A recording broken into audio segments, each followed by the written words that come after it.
Your rent is spiking again in 2026, and your landlord already knows the exact percentage increase waiting for you on your next renewal notice.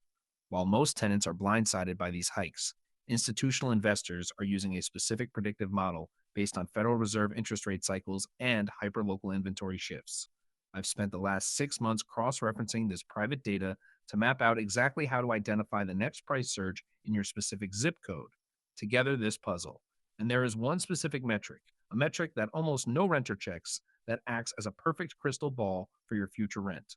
I am going to show you how to find it in less than 3 minutes. So grab a cup of water, make yourself comfortable, and let us get to it. To understand why the market feels so tight right now, we have to look at the simplest economic rule: supply and demand. In the spring of 2026, we are seeing a massive bottleneck in new multifamily construction. Back in 2024, high interest rates caused developers to pause thousands of projects. Now, those projects were supposed to be finished, but they simply do not exist. We are currently experiencing the tail end of that construction drought. It feels like there is nowhere to move, and that is because statistically, there is almost nowhere to move. The national vacancy rate for professional managed apartments has hovered around 4%. In a healthy, balanced market, that number should be closer to 6 or 7%. When the vacancy rate dips below 5%, landlords gain massive pricing power. They do not have to worry about losing a tenant because there are 10 people waiting to move into that same unit tomorrow. Think about your own search process. How many times have you clicked on a listing only to find it was taken by the time you finished reading the description? That is the 4% reality in action. Now, here is the first way you can actually protect your wallet. It is what I call the lease timing strategy. Most people renew their leases whenever their anniversary date rolls around, often in the late summer.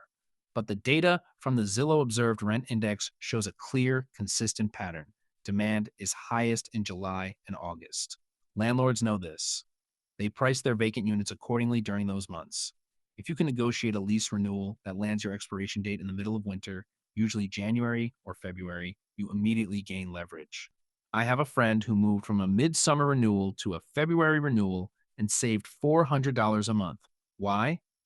Because in February, the leasing office is terrified of having a vacant unit sitting empty for 40 days. They would rather offer you a modest discount than deal with the overhead of a deep winter vacancy. Okay, so that is the first step. If you are finding this helpful so far, hit subscribe as I break down housing trends like this every single week. It really helps the channel and it keeps you ahead of the curve. Now, let us move to something a bit more sophisticated: the absorption rate. This is the level up. The absorption rate is a measure of how quickly vacant apartments are being leased in your specific city. If you want to know if your rent is going to jump, you do not look at national news headlines. You look at local absorption data. You can find this by searching for your city followed by the phrase multifamily market report. Look for the document released by regional commercial real estate firms. They publish these reports quarterly. If the report says the absorption rate is high, it means developers are filling units almost as fast as they can build them. That is a red flag for you. It tells you the landlord is likely to increase your rent because they know the neighborhood is hot. But here is the secret most renters miss. If the absorption rate is low or dropping, but the landlord is still asking for a rent increase, you have proof to push back. You can email the property manager and say, I see the market absorption is currently lagging, and I have found 3 comparable units in the area offering 2 months free rent.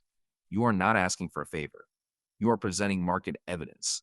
This shifted the conversation from a demand of pay more to a negotiation of let's look at the numbers.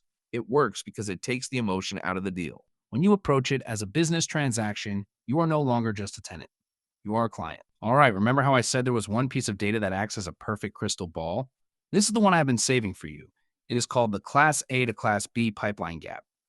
Most people do not even know what this means, but it is the biggest driver of rent inflation in 2026. Class A buildings are those fancy new luxury high rises with the granite countertops and the rooftop pools.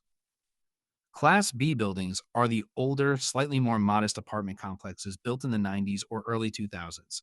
Here is the catch. When luxury apartments become too expensive, people don't just stay in their homes, they downshift. They move from the high-end Class A buildings into the Class B buildings. This creates a massive demand shock in the middle tier of the market. So if you see a flood of new luxury construction in your city, do not think, oh, rents are going to go down. Think rents for mid-tier apartments are about to spike. This is a phenomenon known as downward displacement. Think about that for a second. It sounds counterintuitive, right? But when the high end gets crowded, the pressure trickles down to the affordable options. I tracked this in Austin, Texas over the last 2 years. As high end supply increased, The Class B rents didn't just stay flat, they surged by 12%. It happened because the demand shifted downward. If you want to get ahead of this, look at the permit filings for your city. If you see massive permits for high-end luxury high-rises in your downtown core, start looking at Class B apartments for your next lease.